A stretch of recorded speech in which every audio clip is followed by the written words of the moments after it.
New day, new verse. Let's dig into verses 11 through 12. The next question is, are they down for the count? Are they out for good? When the answer is a clear-cut no. Ironically, when they walked out, they left the door open, and the outsiders walked in. But the next thing you know, the Jews started wondering if perhaps they'd walked out on a good thing. Now, if their leaving triggered this worldwide coming of non-Jewish outsiders to God's kingdom, just imagine the effect of their coming back. What a homecoming. And I'll be honest, when I was thinking about this verse, the first thing that came to my mind was the parable of the two brothers, where the father has two sons. One's faithful, stays put, the other decides to go and squander. The other one squanders it all that they get their inheritance. Ends up famine in the area, works as a laborer, so hungry wants to eat the slop, goes back to father's house. And the father runs out and meets him and puts a ring on him, a robe, throws a giant celebration. It kind of made me think of, what it might look like, just kind of playing in the imagery. Because when you have that kind of Jewish insider moment of the sibling that's always done everything good that they can do, and the brother, the outsider, gets the part, the other gets the thing, they go charging out, they throw the gate open in irritation, and everybody else comes in who wants to come in. So when the brother realizes that it had nothing to do with the actions of the brother, but everything to do with the fact that rejoice, for then he was dead, now he is alive. That it's rejoicing in that life that Christ gives us, that he offers us, that we can receive, that our Abba would go through everything he did and has just to bring us to that point. It makes me smile profusely. Because yes, how great is it to have people outside all around the world, non-Jewish people, goyim, of every race, creed, color, coming before the Lord. God fulfilling his promise to Abraham, to make him a father of many nations. If he is the father of our faith, as he is, Jewish Messiah and all that, the Hebrew Messiah, that Abraham's promise is kept. Across all of the time of our world, from the life of Abraham, which I think was in the 5000s BCs, or around the time of Uruk and Sargon of Akkad, if my timeline's right. From there to today, all of the many lives that have come to call Yahweh God, insider, outsider, not meaning a damn thing, because all welcomed by God. So Abraham gets to see his promise fulfilled, as many descendants as there are stars in the sky. It's a beautiful thing. How many different world leaders at least profess to say that they do belong to the body? That's beautiful.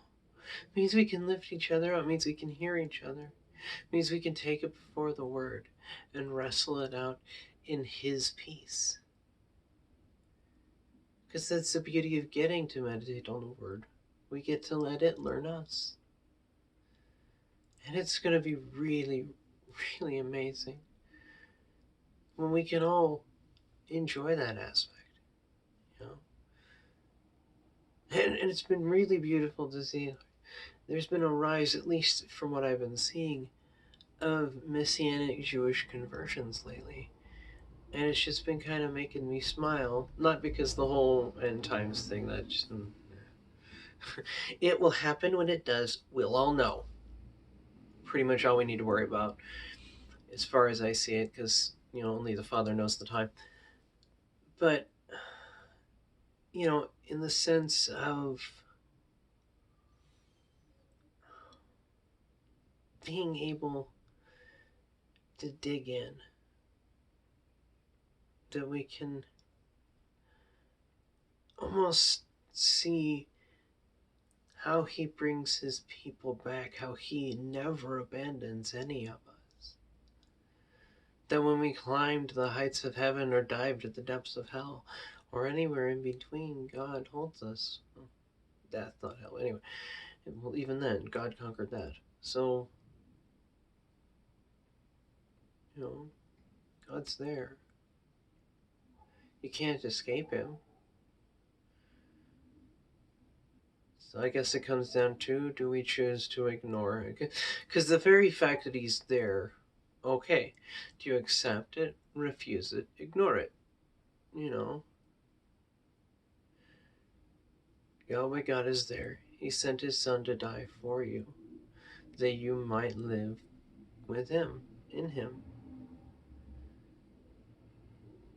That failure, brokenness, the destruction that our species rots, it's not the final word. That in accepting the death of the righteous one to become the righteous ones, we no longer have to live a life standard and according to the world that bickers and cuts and breaks and snarls and slashes and ravages each other as beasts. We don't have to. We live in a different kingdom, sojourners on this world from thenceforth, in it and not of it, waiting till we get to the promised kingdom. That is the hope. You know? And I find it kind of funny because there are so many different people I know. I could have a great conversation about this from the deist perspective and would love to. Because, you know, the Bible doesn't argue about the existence of spiritual entities. It just says that he's the top one. Elohim hum Elohim. You know, to the scientist friends I know, I would love to talk about the aspects of how our world is intricately woven together, from the micro to the macro, and all across time. I want people to come back because it will be an amazing homecoming when his people come flocking. And it's been amazing to see. Amazing to see so much hope, amazing to see so much life. It's funny thinking about life in the desert when here I am in the Vegas one. And it's like, there is life in the desert, though. It's not only wilderness.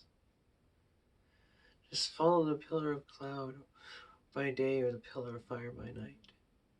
I'll put the Exodus link in the chat. Don't think you have to do it alone, because you don't. You're not alone. You can never be alone. God's right there with you. And if you are hurting, wondering in the depths of your soul, well, why am I going through this? Where are you, God? Why would you allow such death? That moment of agony, that it shatters and rends the heart, that crumples into a pile of sadness and distress and loneliness and darkness. The world's black in shock and nothing but rain. When you're in those moments, cry out. He's big enough, and he already knows your pain. Hold to him.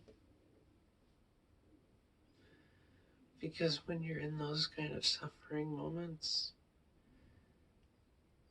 he didn't put you there. But he'll pull you out if you let him. He didn't put you there.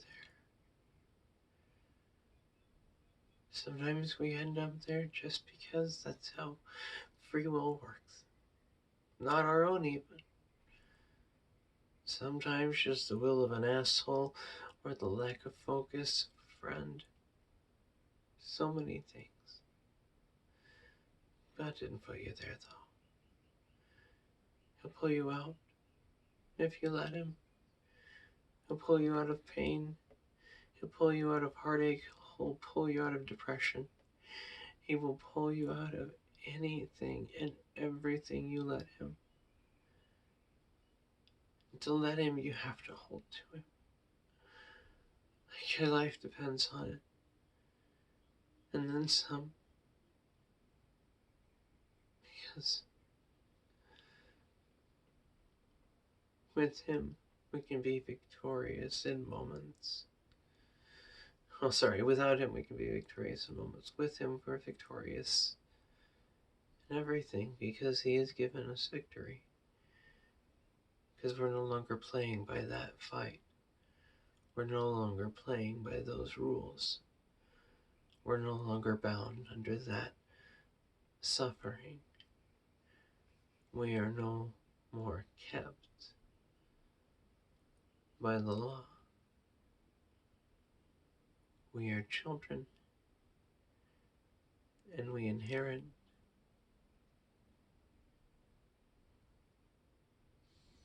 And usually, it's not what we've earned. God's got a lot more grace than that. Well, pardon the slight ramblings if it seemed like them. Tomorrow we'll be picking up for verses 13 through 15. Yes. And I look forward to seeing you all guys then. Sorry for the slow bit. The printer that I kind of used as my makeshift teleprompter kind of read it on me. So whoopsie. Anyway, I will check you guys later for our next set of verses of 13 through 15. God bless. May His blessing be upon you. And I'll see you then.